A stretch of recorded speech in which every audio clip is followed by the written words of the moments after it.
Saw X is a continuation of the cult series of films about John Kramer and his engineering inventions, through which sinners had to atone for their guilt and their survival depended solely on them. Each of his inventions was meticulously thought out down to the smallest detail.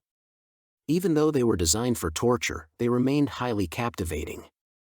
I always watched them with fascination, wondering where he drew his ideas and all the details for them and how he found such places to set up his creations in a way that no one could even guess what was happening there. This time, the film takes us back in time, narrating the penultimate moments of his life and his struggle with brain cancer. One day while sitting at a food court table, he encountered a man who attended a cancer support group with him. The man shared information about an experimental therapy that had cured him. But he also mentioned that this treatment was not approved by any country's Ministry of Health. Nevertheless, this did not frighten him much because he didn't have anything to lose as he had little time left. However, after the operation he realized he had been deceived and decided to punish the swindlers who robbed people by giving them false hope for life. In this film, his inventions were not as thrilling, which is understandable given his terminal illness, being in a foreign city with limited time and without his workshop. So he had to work with what happened to be at hand. Still, I expected more. The previous films had much more well-thought-out detail, including at least a hint of plausibility. Here there are no separate rooms with their own quests, no intriguing engineering creations, and no compelling plot. All the events after his assistant caught these scoundrels take place in one room, where everyone has to undergo a test in turns to decide who deserves the right to live.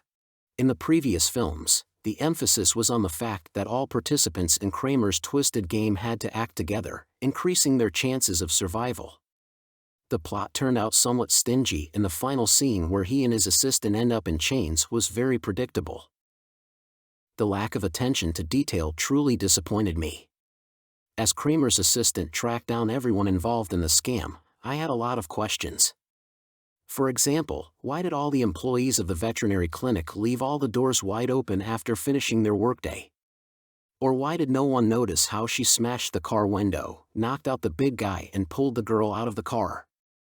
How did she carry the unconscious girl out of the club while wearing a mask? Another example, in the scene where the participant had to cut off her leg and extract the bone marrow, nobody paid a single moment of attention to the fact that she should have tightly secured the tourniquet on her leg to prevent blood loss. She simply wrapped a belt around her leg, and everyone else assumed it was normal and that the audience would buy it. Mateo, who ripped off a piece of his brain, didn't even pass out from the shock of pain while drilling into his skull and extracting the gray matter. I understand that they may have run out of ideas, but they could have avoided such mistakes and corrected these details. In conclusion, I can only say, don't waste your time on this movie. It's not the same Saw as it used to be.